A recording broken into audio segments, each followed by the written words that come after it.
Hello friends, welcome to మనసులో మాట. అసలు నేను ఈ టాపిక్ అయితే ఎప్పటి నుంచో చెప్దామని అనుకుంటున్నాను, ఈ స్టోరీ కోసమని అయితే. అయినా ఈ స్టోరీ మా చుట్టుపక్కల జరిగేదే కాదు, నాకు తెలిసి ప్రతి చోట ఇది అసలు కామన్ అయిపోయింది. ఈ స్టోరీస్ అయితే లైక్ ఇలాంటి నేను చెప్పే స్టోరీస్ లాంటివి అయితే. ఇంకా స్టోరీ స్టార్ట్ చేసే ముందైతే నేను ఒకటి చెప్పాలనుకుంటున్నాను. ఈ వీడియో ఎవరైనా 8th క్లాస్ 9th క్లాస్ ఈ పిల్లలు ఎవరైనా చూస్తున్నట్టయితే దయచేసి వీడియోని కంప్లీట్గా చూడండి. చూసిన తర్వాత మీ ఉద్దేశం ఏంటనేది కామెంట్ సెక్షన్లో ఇన్ఫామ్ చేయండి. Main 8th class 9th class అంటే 8th to డిగ్రీ క్లాసెస్లో ఉన్న వాళ్ళకి మెయిన్ చెప్తున్నాను, ఈ వీడియో అయితే చూడండి కంపల్సరీగా. అయితే వీడియోని అయితే స్టార్ట్ చేసేద్దాము. నాకు తెలిసిన అమ్మాయి అయితే ఒక అమ్మాయి ఉంది. తను ఒక అబ్బాయిని లవ్ చేసింది. సో అమ్మకి తెలియదు ఆ విషయము. అమ్మ దగ్గర దాచిపెట్టి అబ్బాయితో తిరగడము, మళ్ళీ అంటే తనతో ఫోన్లో మాట్లాడడము. అమ్మ ఫోనే ఈవినింగ్ పూట తెలియకుండా అమ్మ ఫోన్తో మాట్లాడేసి వాయిస్ ఓవర్ అటు డిలీట్ చేసేదన్నమాట. ఒకరోజు అబ్బాయి ఏమొచ్చి మనం బయటికి వెళ్దాము, రేపు స్కూల్ సెలవు పెట్టే అని చెప్పేసి చెప్పాడంట. అబ్బాయి ఇంటర్ చదువుతున్నారనమాట. ఆ అబ్బాయి సరే అలా చెప్పిన తర్వాత ఈ అమ్మాయి కూడా వాళ్ళ మదర్తో చెప్పిందనమాట. మా స్కూల్లోని ఫెస్ట్ ఉంది, నేను రావడానికి లేట్ అవుతుందమ్మా, సాయంత్రము 6 ఇలా అయిపోద్ది అంటే వాళ్ళ మదర్ ఒకవేళ ఫెస్టే కావాలి ఉంది, సరే అయితే అమ్మ ఇందే ఏవైనా కొనుక్కుంటావేమో అని చెప్పి మనీ కూడా ఇచ్చి పంపించారంట. సో ఓకే స్కూల్కి వెళ్తానన్న అమ్మాయి ఏమొచ్చి ఆ అబ్బాయితోటి బయటికి తిరగడానికి వెళ్ళిపోయింది. వీళ్ళ మదర్కి అయితే ఆ విషయం తెలియదు. యాజ్ యూజువల్ ఎప్పుడుగానే డ్యూటీకి వెళ్ళిపోయింది వీళ్ళ మదర్ కూడా. అయితే వెళ్ళిన అమ్మాయి మార్నింగ్ అంటే ఆ అబ్బాయి ఏం చేశాడంటే, ఆ అబ్బాయి ఒక్కడే కాకుండా వాళ్ళ క్లాస్మేట్స్ అంటే ఇంటర్ క్లాస్మేట్స్ ఒక ముగ్గురిని తీసుకొని వచ్చాడంట. అంటే నేను ఒక్కడనే వస్తుంటే వీళ్ళు ఒప్పుకోలేదు, నేను వస్తానురా అన్నారు, అందుకని తీసుకొని వచ్చాను అన్నారంట ఆ అమ్మాయితోటి. సరే అని చెప్పేసి మొత్తం 5గురు కూడా మార్నింగ్ సినిమాకి అయితే వెళ్ళారంట. సినిమాకి వెళ్ళేసి అంటే మధ్యాహ్నం అంతా అలా తిరగడము, సాయంత్రం చేసి బీచ్కి అని చెప్పేసి వెళ్ళారంట. బీచ్ దగ్గర పార్క్ ఉంటుంది కదండి, పార్క్ దగ్గర ఈ అబ్బాయిని అమ్మాయి కూర్చొని మాట్లాడుతున్నారండి. ఇంతలో వీళ్ళు ముగ్గురు ఫ్రెండ్స్ వచ్చారు. ఎప్పుడు నార్మల్గా మాట్లాడినట్టే మాట్లాడుతున్నారు. అంతలో ఒక అబ్బాయి వచ్చి చెయ్యి వేసాడంట పైన. వేసేసరికి లవర్ ఎవడైతే అబ్బాయి అయితే ఉన్నాడో ఆ అబ్బాయి, ఎందుకు నా మీద తిని మీద చెయ్యేస్తున్నావురా అంటే, ఉండరా నువ్వు, నీకు తెలియదు అని చెప్పేసి ఇలాగా ఇంకా అమ్మాయిని లాక్కొని వెళ్ళిపోవడం, ఈ అబ్బాయిని కొట్టేయడము ఇలా చేశారంట. అయితే ఈ అమ్మాయిని మట్టుకు ఫుల్గా రేప్ చేసేసి వాళ్ళు ముగ్గురు ఆ పార్క్లోనే ఒక అంటే ప్లాంట్స్ అటు ఒక మూలన ఉంటాయి కదా, మధ్యలో పడిసేసి ఈ నలుగురు కూడా అబ్బాయిలు కూడా వెళ్ళిపోయారంట.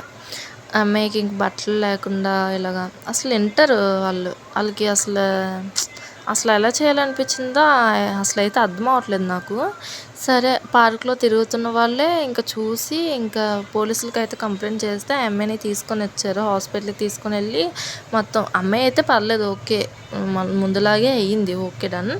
అయితే ఈ అబ్బాయిల్ని ఎంక్వైరీ చేశారనమాట. అంటే సీసీ ఫుటేజ్లో ఎందులోనో ఈ అమ్మాయి అయితే ఈ నలుగురితో వచ్చినట్టయితే దొరికింది. ఈ అమ్మాయి అయితే 4 రోజులు 5 రోజులు హాస్పిటల్లో అడ్మిట్ అయిపోయి ఉండిపోయింది అనమాట. సో ఈ అబ్బాయిని అడిగితేనేమొచ్చి అందులో లవర్ బాయ్ ఉన్నాడు కదా, ఆడినైతే అడిగితే ఇలా అన్నాడంట, ఇలాగా వాళ్ళు నన్ను కొట్టేసి ఊరు వదిలేసి వెళ్ళిపోయారు ఇలాగ అని చెప్పేసి ఆ అబ్బాయి చెప్పాడంట. ఆ లవర్ బాయ్ అయితే చెప్పాడంట ఇలా ఈ స్టోరీ అంతా అయితే ఆ అబ్బాయి చెప్పాడు. అయితే సరే అని చెప్పేసి నిజమే కావాలనుకొని ఆ అబ్బాయిని అయితే కొట్టి కొట్టారు మ్యాక్సిమం కొట్టేసి, ఇది తప్పు కదరా నువ్వు చేసింది అని చెప్పేసి కొట్టారు. కొట్టిన తర్వాత ఇంకా అబ్బాయిని అయితే వదలలేదు, జైల్లోనే ఉన్నాడు. ఉన్నప్పుడు ఆ అమ్మాయికి స్లో వచ్చిన తర్వాత ఏమైందమ్మా అసలు ఏది జరిగిందని అడిగితే ఆ అమ్మాయి చెప్పిందంట, మేము ఆ అబ్బాయిని అయితే లవ్ చేశాను, తను నన్ను హాస్పిటల్ ఏంటంటారు బీచ్కి అయితే తీసుకొని వెళ్ళి అక్కడ పార్క్ దగ్గర నేను కూర్చొని ఉంటే వాళ్ళ నలుగురు వచ్చి ఒకేసారి నా జుట్టు పట్టుకొని లాగి నన్ను తుప్పల దగ్గర తీసుకొని వెళ్ళి అయితే ఇలా బట్టలన్నీ ఇప్పేశారు. ఎంతో బతిమాలను నేను వాళ్ళని, నేను తనని కూడా పిలుస్తూనే ఉన్నాను, తను కూడా నోరాటి మూసేయడము కొట్టేయడం మాట చేశాడు. ఇంకా నాకు అలా ఉండి స్పృహ అంటే ఏంటంటే కళ్ళు తిరిగినట్టు అయిపోయి ఇంకా అలా పడిపోయాను. ఆ అబ్బాయి కూడా నన్ను చాలా కొట్టాడు అని చెప్పేసి ఆ అమ్మాయి చెప్పిందనమాట. అయితే ఆ అబ్బాయిని తీసుకొని వచ్చారు ఈ అమ్మాయి దగ్గరికి. నువ్వు చెప్పావురా ఇలాగ అయింది, ఈ అమ్మాయి ఇలా అంటుందంటే ఆ అమ్మాయి అసలు నాతో తిరగలేదు, అంటే తను నాతో లవ్ చేసే ముందే వస్తే 10 మందితో తిరిగేసి వచ్చింది ఇలాగని చెప్పి ఎలా పడితే అలాగా ఆ పోలీసులతో అన్నాడంట. ఇంకా ఈ అమ్మాయి ఏమొచ్చి ఇంక ఏడుస్తూ, లేదు సార్ ఇలా జరిగింది, మాది ఇలా ట్రూ లవ్ స్టోరీ అనుకున్నాము, ఈ అబ్బాయి ఇలా చేశాడు, ఇలా ఇలా జరిగిందని చెప్పేసి ఆ అమ్మాయి ఏడ్చుకుంటూ ఆ పోలీసులకు చెప్తే వెంటనే పోలీసులు యాక్షన్ అయితే తీసుకున్నారు. ఆ అబ్బాయి టీనేజే కానీ అబ్బాయికి ఎంత చేయాలో అంత చేశారనమాట ఈ లవ్ స్టోరీలోని. కానీ విషయం ఏంటంటే ఆ అబ్బాయి వాళ్ళు చేశారనో లేదంటే ఈ అమ్మాయి తిరిగిందనో కాదు, అసలు ఈ ఏజ్‌ల్లోని వాళ్ళకి అసలు లవ్‌లు ఏంటండి, అసలు లవ్ తిరగడము ఇవన్నీ ఏంటి అసలు? అసలు ఏంటి అర్థం తెలుసని చెప్పి తిరుగుతున్నారో తెలీదు. పోనీ ఏమైనా అంటే ఏమంటారు, ఏమైనా ప్రాబ్లమ్ వస్తే ఎలా బయటికి రావాలి, ఎలా సాల్వ్ చేసుకోవాలో కూడా తెలియనప్పుడు అసలు ఎందుకు ఒకళ్ళని నమ్మి బయటికి వెళ్తున్నాం అంటే 100కి ఒకసారికి 100 సార్లు ఆలోచించుకోవాలి అంటారు కదా. ఇప్పుడు పెద్దవాళ్ళే లైక్ ఒక 20 ఇయర్స్ దాటినోళ్ళే ఒక ఇద్దరు పట్టుకొని ఏమైనా చేస్తుంటే బయటకు రాలేని సిచ్యువేషన్స్లో ఉంటున్నారు. అలాంటిది ఈ ఏజ్లో లవ్లు అని చెప్పేసి తర్వాత ఏమొచ్చి ఈ అమ్మాయిని వాళ్ళ మదర్ అడిగిందంట, ఎందుకు ఇలా చేసావు నువ్వు, లవ్ అంటే ఏంటి తెలుసు, అబ్బాయితో ఎందుకు అలా తిరిగావు, నన్ను ఎందుకు మోసం చేసావు అమ్మా అని వాళ్ళ అమ్మ అడిగిందంట దీంతోటి. దాంతో ఈ అమ్మాయి చెప్పిన రీజన్ ఏంటంటే, మా వాడు అలాంటోడు కాదమ్మా, వాడు మంచోడే అనుకున్నాను, బట్ ఇలా చేస్తాడని అనుకోలేదు.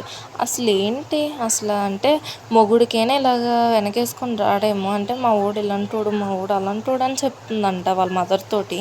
అసలు ఏంటి ఈ అమ్మాయి ఇంత జరిగినా సరే అబ్బాయి కావాలి, నాకు ఆ అబ్బాయి ఉండాలి అని వాళ్ళ అమ్మతో ఫైట్ చేస్తుందంట. లైక్ అంటే ఈ అబ్బాయిని నేను పెళ్లి చేసుకుంటాను, నేను చదివిన తర్వాతైనా ఈ అబ్బాయితోటే ఉంటాను అని చెప్పేసి అమ్మాయితో ఫైట్ చేస్తుందంట వాళ్ళ మదర్ తోటి. బట్ ప్లీజ్ మీ ఇంట్లో 8th క్లాస్ పిల్లలు 9th క్లాస్ పిల్లలు ఉంటే ప్లీజ్ కేర్ఫుల్గా ఉండండి. వీళ్ళకనే కాదు ఆడపిల్లలు చాలా జాగ్రత్తగా ఉండాలి. ఎందుకంటే మీరు ఎంత ధైర్యంగా ఉన్నా సరే బయట ఎదవలు ఎలా ఉన్నారంటే చూస్తున్నారు కదా ప్రతిరోజు పేపర్లోని ఇలాంటి న్యూస్లు.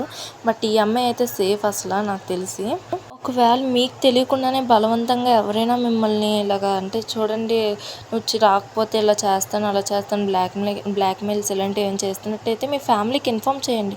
ఆడు ఇన్ఫామ్ చేస్తే చంపేస్తానన్నా సరే మీరు ఇన్ఫామ్ చేయాల్సిన బాధ్యత కూడా మీదే. ప్లీజ్ గర్ల్స్ అందరూ కేర్ఫుల్గా ఉండండి. పేరెంట్స్ కూడా ఆడపిల్లల్ని ఒంటరిగా అయితే పంపించకండి. మీకు ఈ వీడియో నచ్చినట్టయితే లైక్ చేయండి. మీ విషయాలు అంటే మీ ఫ్యామిలీలో కానీ మీ లోకల్లో కానీ ఇలాంటి విషయాలు జరిగినట్టయితే కామెంట్ సెక్షన్లో చెప్పండి. అండ్ నా ఛానల్ని అయితే సబ్స్క్రైబ్ చేసుకోవడం మర్చిపోకండి. Bye bye.